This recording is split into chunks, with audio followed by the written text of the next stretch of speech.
नमस्कार, आप देख रहे हैं इंडिया न्यूज हरियाणा। आपके साथ मैं हूं प्रिया। बुलेटिन की शुरुआत करते हैं। विधानसभा की कार्यवाही सिर्फ एक दिन ही चलेगी, ये आपको बड़ी जानकारी दे रहे हैं। आपकी टीवी स्क्रीन पर एक ही दिन का होगा ये मॉनसून सत्र। बिजनेस एडवाइजरी कमेटी यानी कि बीएसी की बैठक हुई, जिसमें ये महत्वपूर्ण फैसला लिया गया है। आज ही सभी जरूरी विधेयक पेश हो जाएंगे, ये आपको बड़ी जानकारी दे रहे हैं। और बैठक में आपको ये बताएं कि डिप्टी सीएम और डिप्टी स्पीकर के साथ साथ नेता विपक्ष भूपेंद्र हुड्डा भी मौजूद रहे। बैठक के बाद उन्होंने ये जानकारी दी। दोपहर 2 बजे सदन की कार्यवाही शुरू होगी।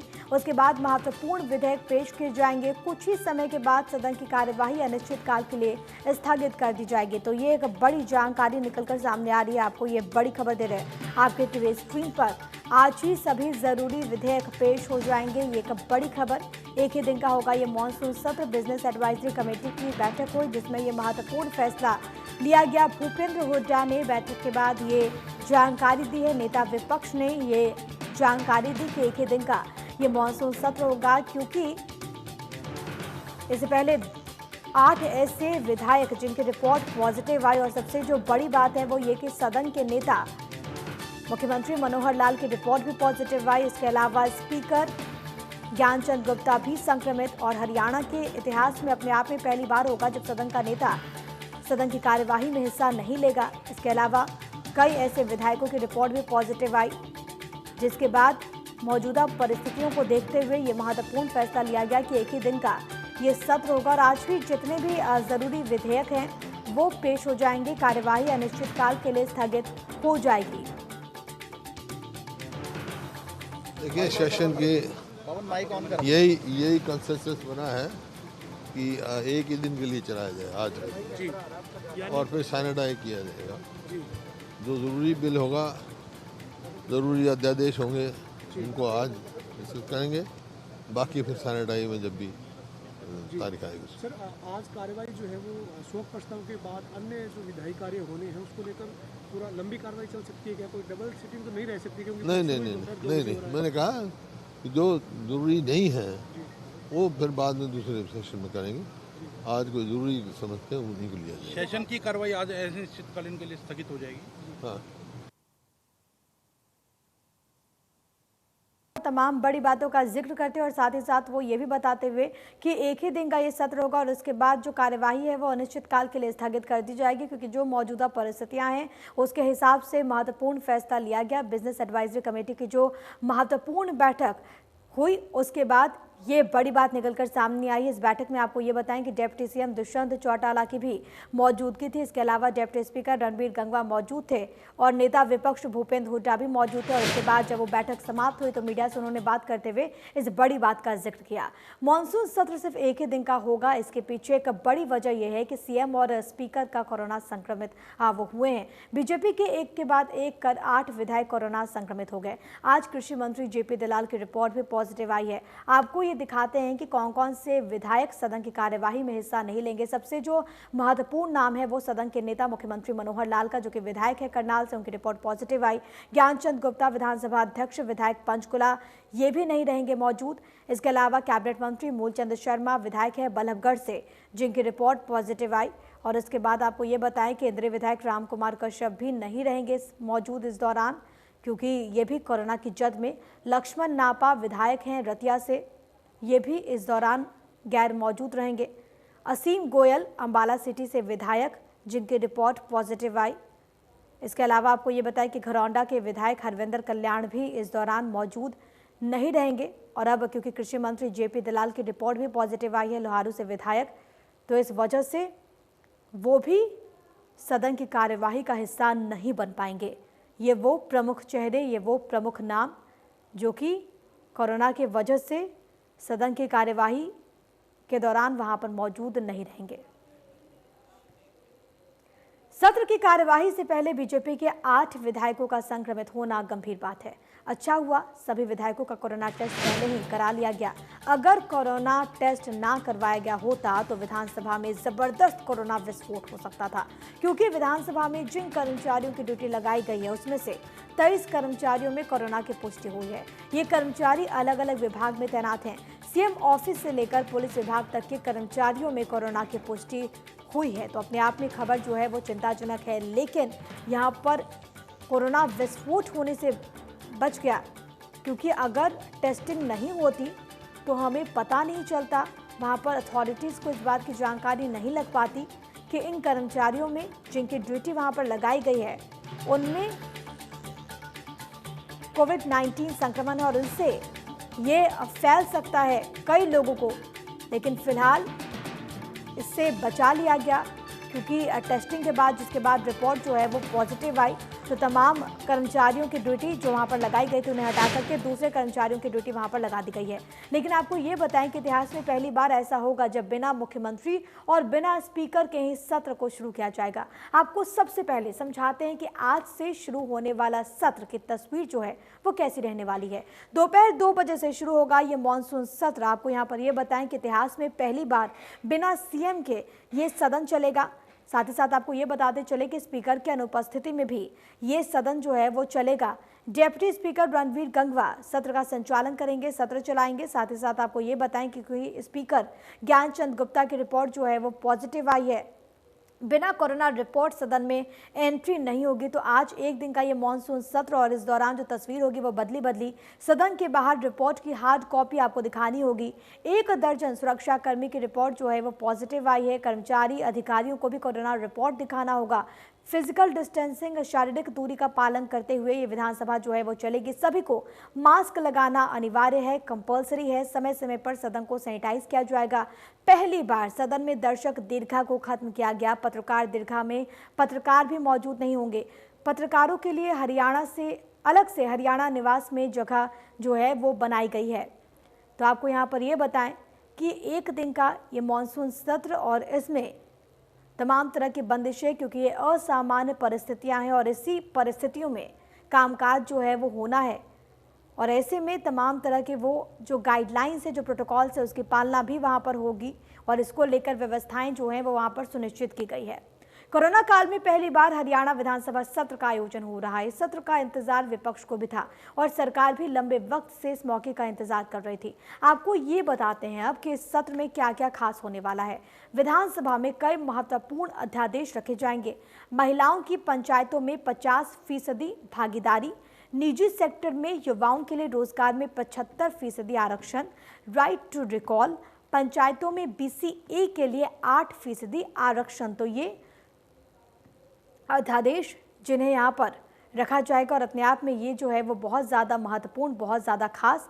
हम आपको ग्राफिक्स के ज़रिए बता रहे हैं कि सदन में आज क्या कुछ खास होना है, क्योंकि एक दिन का ही ये मानसून सत्र और इसे लेकर क्या कुछ तस्वीरें निकलकर सामने आती हैं वो अपने आप में देखना बहुत ज़्यादा महत्वपूर्ण।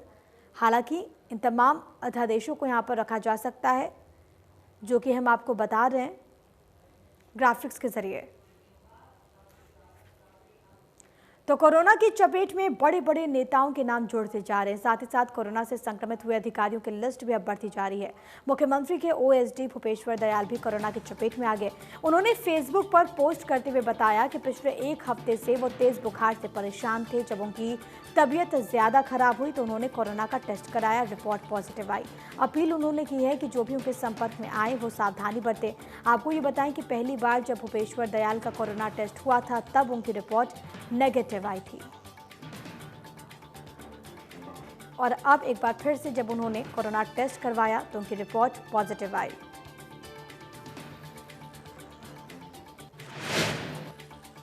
कोरोना की दस्तक चंडीगढ़ में कांग्रेस के दफ्तर तक भी जा पहुंची। आपको यहां पर ये बताएं कि कल कुमारी सैलजा जब प्रेस कॉन्फ्रेंस कर रही थी तो वहां पर प्रवक्ता कांग्रेस पार्टी की रंजीता मेहता भी मौजूद थी। अब रंजीता मेहता की कोरोना रिपोर्ट पॉजिटिव आ गई है। रंजीता मेहता के साथ साथ उनके पति भी कोरोना की जद में आ गए। उनकी रिपोर्ट जो है वो भी पॉजिटिव आई है और इसके बाद अब जो खतरा है वो उन तमाम लोगों पर मंडराने लगा है एक तरीके से, जो कि वहाँ पर इसके कॉन्टैक्ट में आए। लेकिन कांग्रेस में भी, खेमे में भी कोरोना की घुसपैठ और ये जाहिर तौर पर बहुत ज़्यादा चिंताजनक। चंडीगढ़ से बड़ी खबर आपको बता रहे जहां पर कांग्रेस प्रवक्ता की रिपोर्ट जो है वो पॉजिटिव आई। कल कुमारी सैलजा के साथ थी रंजीता मेहता और इस वजह से जो चिंताएं हैं वो और भी ज़्यादा बढ़ जाती है, क्योंकि जितने लोगों के वो कांटेक्ट में आई होंगी कहीं ना कहीं अब उन पर भी संक्रमण का खतरा बढ़ता हुआ। चलिए अब खबरों में आगे बढ़ते हैं। आरटीआई के जरिए रेवाड़ी के बिजली विभाग के कारनामे का खुलासा हुआ है। जो कि जानकारी मिली है उसके अनुसार कुछ साल पहले बिजली विभाग ने शहर के 1000 ट्रांसफार्मर के खंभों पर डीटी मीटर लगाए थे। ये मीटर 1.25 करोड़ रुपए की लागत से लगे थे और इनका उद्देश्य ये था कि बिजली चोरी को पकड़ा जाए। इस मीटर की रीडिंग के जरिए घरों में लगे मीटर्स की रीडिंग का मिलान किया जाना था। लेकिन अब सच्चाई ये है कि ये सारे के सारे डीटी मीटर रख रखाव के अभाव में लंबे वक्त से खराब है। इसी वजह से बिजली विभाग को अब तक करीब 5 करोड़ रुपए का नुकसान उठाना पड़ चुका है। जब इन डीटी मीटर्स को लगाया गया था तब दावा ये किया गया था कि इनकी निगरानी ऑनलाइन की जाएगी, लेकिन बिजली चोरी होती रही और डीटी मीटर सिर्फ शो पीस बने रह गए। रेवाड़ी में इस वक्त बिजली विभाग के करीब 3.25 करोड़ की लागत के ट्रांसफार्मर या तो खराब है या फिर जले हुए हैं। कहा यह जाता है कि लापरवाही की वजह से इन्हें ठीक नहीं कराया जाता।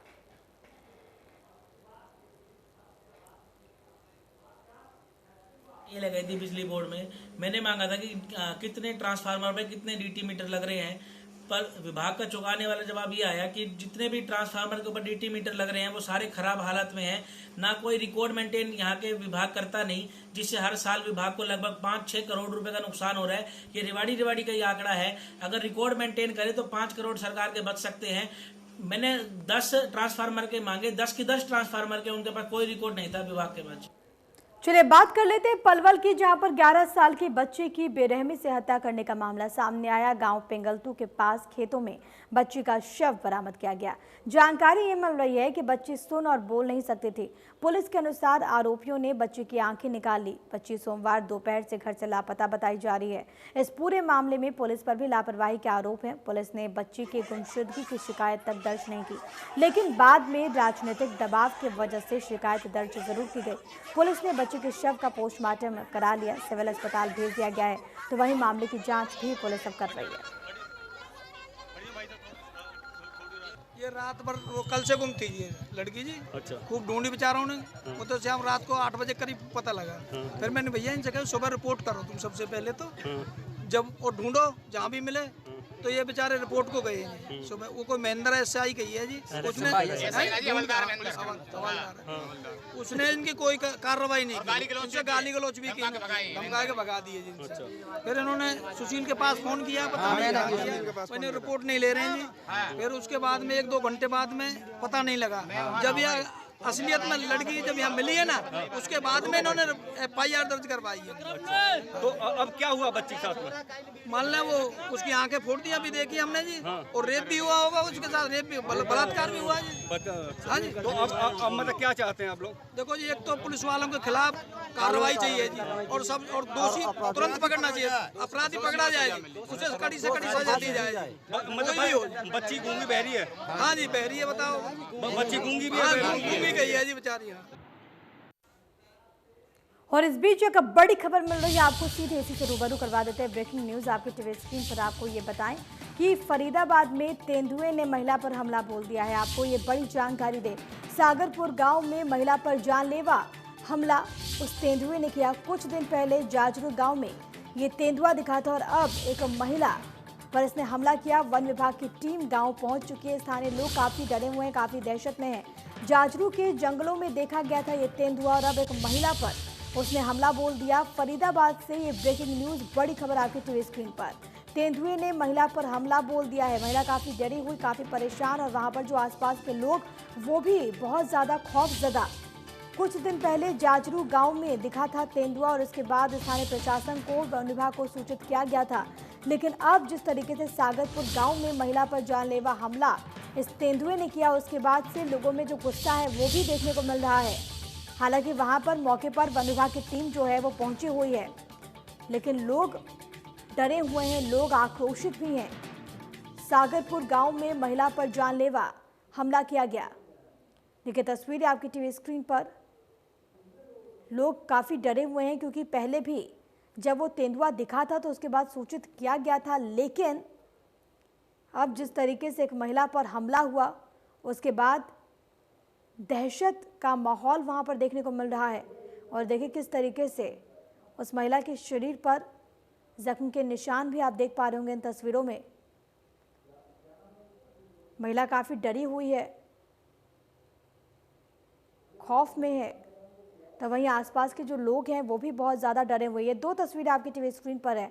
महिला पर हमला किया और 20 तारीख को यहाँ पर दिखा था। ये तस्वीरों में आप देख सकते हैं। दरअसल 20 तारीख को जाजरू के जंगलों में उस तेंदुए को देखा गया था और इसके बाद से ही स्थानीय लोग काफ़ी डरे हुए थे और सीसीटीवी फुटेज में जिस तरीके से रिकॉर्डिंग सामने आई उसके बाद लोगों ने सूचित किया, लेकिन उसके बाद कोई ऐसे कदम नहीं उठाए गए वहाँ पर विभाग के द्वारा और इसी वजह से आज एक महिला पर हमला हो गया। स्थानीय लोग अभी भी बहुत ज़्यादा डरे हुए हैं, बहुत ज़्यादा परेशान हैं, गुस्से में भी देखने को मिल रहा है वहाँ पर लोगों के भीतर।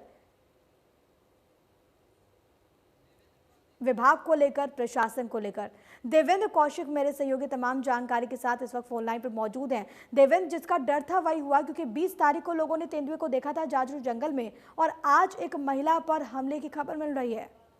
बिल्कुल प्रिया, निश्चित तौर से देखिए ग्रामीणों में पूरी तरह से दहशत बनी हुई है क्योंकि 20 अगस्त को जिस तरह से सीसीटीवी कैमरे में 2 तेंदुए जाजरू के जंगलों में कैद हुए थे, एनटीपीसी का वहां जो सोलर प्लांट है उसके सीसीटीवी में कैद हुए थे। उसके बाद में वाइल्ड लाइफ की टीम को सूचित किया गया था और टीम वहां मौके पर पहुंची हुई थी, लेकिन टीम की तरफ से साफ कर दिया गया था कि ऐसे कोई निशान तेंदुए के यहाँ नहीं दिखाई दिए हैं जिसके आधार पर यह माना जाए कि यहाँ तेंदुए हैं। लेकिन आज जिस तरह से सागरपुर गाँव की पप्पी नाम की यह महिला बताई जा रही है, ग्रामीण क्षेत्र में जिस तरह से तेंदुए लगातार घूम रहे हैं, कई जगह से और गांवों के लोगों की तरफ से शिकायत गई थी, लेकिन वाइल्ड लाइफ की टीम इस बात को मानने के लिए तैयार नहीं थी और आज इसका नतीजा ये रहा कि एक महिला पर हमला किया गया है तेंदुए की तरफ से और ग्रामीण पूरी तरह से दहशत में। इसके साथ साथ ग्रामीणों में पूरी तरह से जो टीम है उसके खिलाफ में गुस्सा साफ तौर से देखा जा रहा है। उनका साफ तौर से कहना है कि अधिकारी फोन नहीं उठा रहे हैं, अगर फोन उठा रहे हैं तो रेस्पॉन्स नहीं दे रहे हैं, जिसकी वजह से जितने भी आसपास के गांव हैं उनके लोगों में दहशत फैली हुई है और इसी वजह से पुलिस सेक्टर थाना 55 के एसएचओ की तरफ से ग्रामीणों को ये सलाह बाकायदा दी गई कि आप जंगलों में जाएं तो एहतियात बरतते हुए जाएं और पूरी तरह से अपना ख्याल रखें। लेकिन इसके बीच में इसके बावजूद भी जिस तरह से टीम का लापरवाही वाला रवैया दिखाई दिया है वाइल्ड लाइफ की टीम का, क्योंकि लोग मौके पर उनके नहीं पहुंच रहे हैं और एक कॉम्बिंग नहीं की गई है पूरी तरह से, जिस वजह से ग्रामीणों में दहशत है। जी, जाहिर तौर पर तो लोग बहुत ज्यादा डरे हुए, बहुत ज्यादा परेशान भी है। देवेंद्र, इन सबके बीच क्योंकि जिस तरीके से घटना घटी है वहां पर वन विभाग को फिर से सूचित किया गया, क्या टीम वहां पर पहुंची और अगर पहुंची है टीम वहां पर तो क्या कुछ कहा जा रहा है उनकी ओर से? देखिए बिल्कुल जिस तरह से पहले 20 अगस्त को भी इसी तरह का ये वाकया जब दिखाई दिए थे तो पहले उनको टीम को सूचित किया गया था। टीम के कुछ लोग वहां पहुंचे थे और उन्होंने बाकायदा वहां जो चीजों को चेक किया, उसमें देखा गया कि भाई कोई निशान तेंदुए के नहीं है। लेकिन आज भी इसी तरह की उनकी तरफ से कोशिश है, कहा जा रहा है कि कोई निशान नहीं दिखाई दे रहे हैं, कोई इस तरह का जानवर कोई नहीं दिखाई दिया है। हालांकि सीसीटीवी में साफ तौर से देखा जा सकता है कि जिस तरह से वो जानवर 2 दिखाई दिए वो तेंदुए की शक्ल में है और तमाम लोग मान रहे हैं, लेकिन टीम अभी भी इस बात को मानने के लिए तैयार नहीं और इसी बात को लेकर ग्रामीणों में गुस्सा है और भड़क भी रहे हैं लोग कि अगर सीसीटीवी में साफ तौर से जिनको देखा जा रहा है और टीम उसको वाइल्ड लाइफ की अगर वन्य जीव प्राणी की टीम अगर इसको इनकार करती है तो ये हमला आके जब हुआ है तो इस बात का कौन जवाबदेह है, ये तमाम तरह की चीजें यहाँ देखने को मिल। जाहिर तौर पर देवेंद्र, तो रवैये पर यहाँ पर जाहिर तौर पर कई तरह के गंभीर सवाल उठते हुए, क्योंकि अब जो तस्वीरें वो भी निकलकर सामने आई, एक महिला पर बाकायदा हमला हुआ है लेकिन बावजूद टीम वहां पर पहुंची, लेकिन टीम ये मानने के लिए तैयार नहीं है कि वहां पर तेंदुआ कुछ आया भी और ऐसी कोई बात भी है। बहुत बहुत शुक्रिया देवेंद्र आपका तमाम बातचीत के लिए और तमाम जानकारी के लिए। और अब वक्त हो गया इस वक्त की हेडलाइंस देखने का। प्रस्तुत करता है हेम पुष्पा। इम्यूनिटी बढ़ाए, स्वस्थ बनाए, महिलाओं की नंबर 1 आयुर्वेदिक औषधि व टॉनिक। एक ही दिन का होगा मॉनसून सत्र। बिजनेस एडवाइजरी कमेटी की बैठक में लिया गया फैसला। सीएम, स्पीकर समेत 8 विधायकों की गैर मौजूदगी में दोपहर 2 बजे शुरू होगी सदन की कार्यवाही।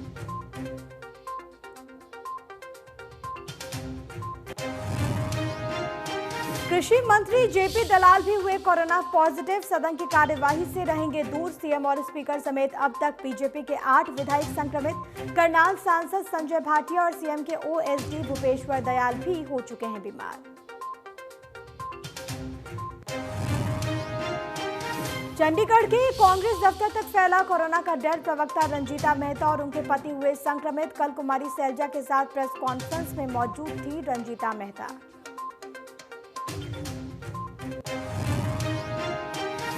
करनाल में कोरोना से 25वीं मौत। 60 साल के बुजुर्ग ने तोड़ा दम। सोनीपत में 24 घंटे मिले 93 मामले। हरियाणा में 56,000 के पार पहुंचा संक्रमित केस का आंकड़ा।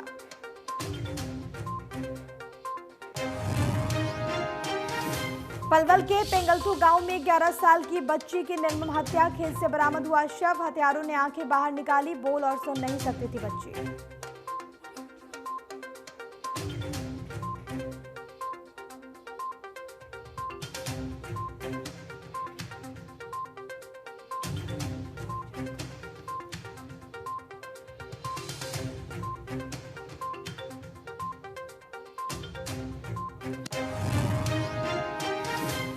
चलिए खबरों में आगे बढ़ते हैं। फतेहाबाद के भूला इलाके के गांव लहरिया में दुकान के बाहर सोए हुए एक व्यक्ति पर हमला हो गया। आपको ये बताएं, इस खबर के सामने आने के बाद लोग बहुत ज़्यादा डरे हुए हैं, बहुत ज़्यादा दहशत में हैं। एक शख्स के अज्ञात बदमाशों ने चाकू से गोद कर हत्या कर दी। सुबह सैर पर बाहर निकले लोगों ने आसपास फैले खून को देखा तो मामले की सूचना पुलिस को दी गई। मौके पर पहुंची पुलिस ने शव को बरामद कर पोस्टमार्टम के लिए भेज दिया। हाल ही में बदमाशों ने 2 दिन पहले एक किसान के साथ भी लूटपाट की थी। फतेहाबाद से मामला सामने आया। फिलहाल पुलिस मामले की जांच में जुटी हुई है।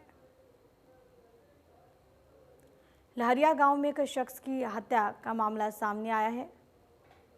आसपास के लोगों में अफरा तफरी का माहौल, लोगों में गुस्सा भी देखने को मिल रहा है। बदमाशों ने चाकू से गोद कर उस शख्स की हत्या कर दी। दुकान के बाहर दरअसल ये शख्स सोया हुआ था।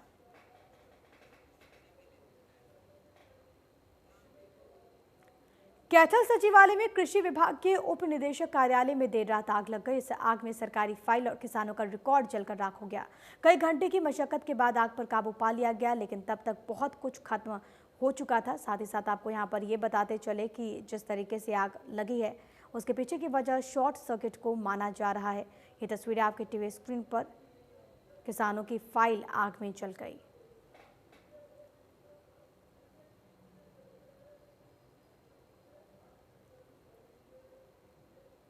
सचिवालय में देर रात आग लगी।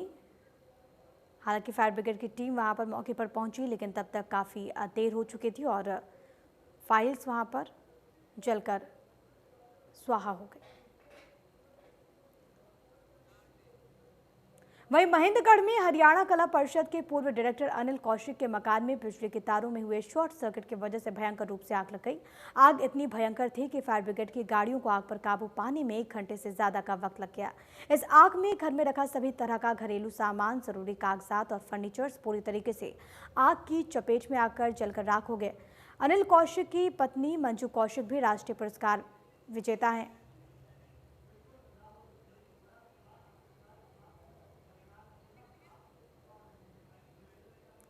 महेंद्रगढ़ से मामला सामने आया, जहां पर आग में घर का सामान पूरी तरीके से राख हो गया। शॉर्ट सर्किट की वजह से भयंकर आग लगी। लाखों का सामान इस दौरान जलकर राख हो गया। 1 घंटे से ज़्यादा वक्त तक यह आग लगी रही और इसमें लाखों के सामान का नुकसान हुआ। शॉर्ट सर्किट इसे वजह बताई जा रही है। गृह कीमती सामान, घर के सारे कपड़े, सूटकेस, अलमारी, डबल बेड, गद्दे इत्यादि सारे सामान इसमें था, वो सारा जलकर आ गया जी। इसके साथ साथ जितना भी मेरा दस्तावेज थे, सरकारी दस्तावेज और घर के जरूरी दस्तावेज, इसके साथ साथ क्योंकि मैं एक रंगकर्मी हूँ, बचपन से नाटक करने का मेरा शौक रहा है, मैंने लगभग 150 स्क्रिप्ट यहाँ रखी हुई थी मेरी, वो भी जलकर राख हो गई। आम लोगों को सस्ता और सुलभ न्याय दिलाने के उद्देश्य से पंजाब हरियाणा हाईकोर्ट के निर्देशों पर भिवानी में ई लोक अदालत लगाई जाएगी, जिसमें वकील और दोनों पक्ष अपने मोबाइल या फिर लैपटॉप के माध्यम से अदालत के सामने अपनी समस्या का हल करवा सकेंगे। इस बारे में जानकारी देते हुए जिला विधिक सेवाएं प्राधिकरण के सचिव एवं मुख्य न्यायिक दंडाधिकारी शिखा ने बताया कि इसके लिए भिवानी, तोशाम, लोहारू और सिवानी में कुल 10 बेंच बनाए गए हैं, जिनमें 300 केसेस की सुनवाई ऑनलाइन माध्यम से की जाएगी। साथ ही साथ डिजिटल प्लेटफॉर्म के माध्यम से लोक अदालत में दोनों पक्षों की आपसी सहमति से मामलों का निपटान भी किया जाएगा। हर कोर्ट से जैसे हमने जो बेंच बनाए गए हैं, हमारे पास 10 बेंच डिस्ट्रिक्ट भिवानी के लिए बने हैं, इंक्लूडिंग हमारे सब डिविजन्स हैं सिवानी, तोशाम और लोहारू।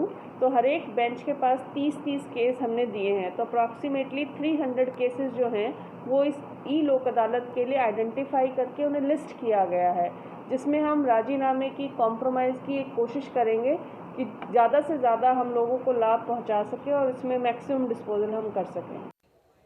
और इसी के साथ इस बुलेटिन में अभी के लिए फिलहाल इतना ही। नमस्कार।